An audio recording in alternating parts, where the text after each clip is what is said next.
Starting in 5 seconds.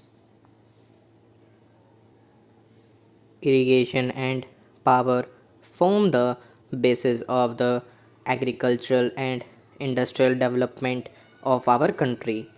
After the droughts of the previous 2 years, no one in India needs any reminder about the vital importance of irrigation. There is also no doubt that electricity will always be a basic element in any formula for progress. The drought has also proved that electricity is an input for agriculture. I am glad to be here because, as engineers, scientists, and technologists, you represent the future. As citizens and administrators, we look to you to uncover our natural resources and suggest how best these might be exploited in the national interest. Technology is moving ahead in every direction, and day by day, new opportunities are opening up before all of us. What we need is the availability of large quantities of power at very low prices, which would influence changes in technology and stimulate the development of a new technology. We have vast water resources in the Indo Gangetic basin, of which I am being constantly reminded by our Minister Dr. K. L. Rao. These must naturally be tapped for irrigation. When one merely thinks of all that our institutions or abroad, such as yours, can do, the prospects are truly exciting and open up new vistas in many areas of national life. You have already mentioned, Mr. President, the importance of electrification, and I am glad to find that some aspects of rural electrification figure on your agenda. In most of our 5 lakh villages, people are still prisoners of daylight and therefore have a short working day. At one time, we hoped that we would be able to electrify at least 1 lakh villages by 1970, which is the Gandhi centenary year. I still hope that we will somehow manage to reach this target and will continue to make rapid progress towards bringing electricity to the remaining villages. Today, we are able to build a good deal of the generating and transmission equipment which is required, but we have also to improve the economics of our power generation and transmission so as to supply cheap power to needy consumers and yet earn profits on the operations of our electricity undertakings. The development of regional grids will assist in optimizing the distribution system. This will be a great help to enrich all of us and yield better and quicker results. Only a fraction of the cultivated area is at present irrigated. You, Mr. President, have remarked that we can double the acreage under irrigation so that cropping can be extended.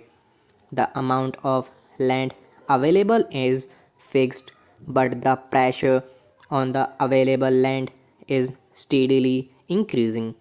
There is no alternative, therefore, to increasing the efficiency of land utilization and getting higher productivity per acre. Irrigation is one means towards this end. It is important that we utilize fully and rapidly such irrigation potential as has been already created. I think this requires much closer association than is generally found between the irrigation engineer, the agronomist, and the farm extension workers. Planning for the utilization of water must commence at the time an irrigation project is conceived.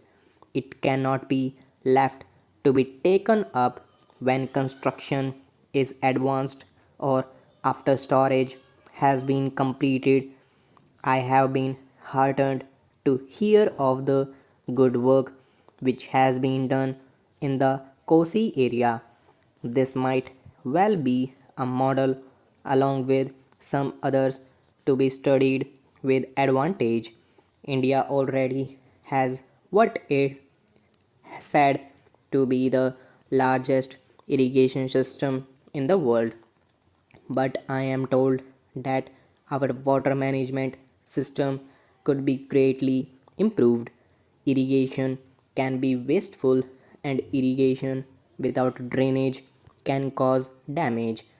Water management and soil conservation constitutes science in themselves, and I am happy that you are holding a symposium on the problem of water management. Our rivers and our groundwater are national assets which we must use to the best overall advantage.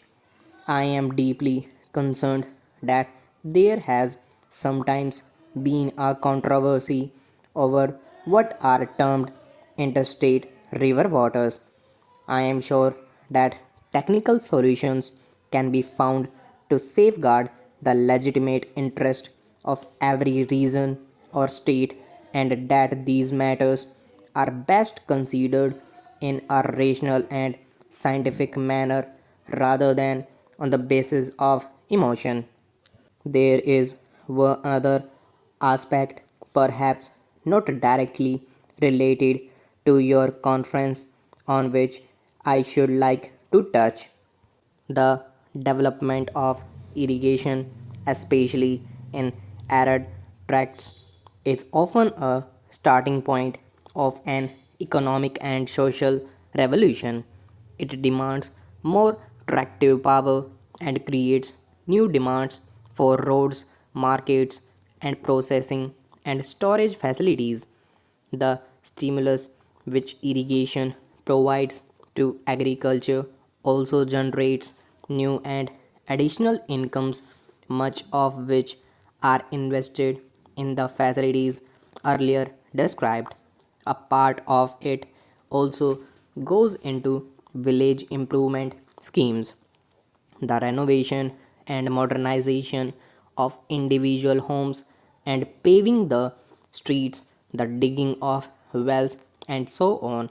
I believe this kind of development offers an unrivaled opportunities to promote a new village movement. Stop.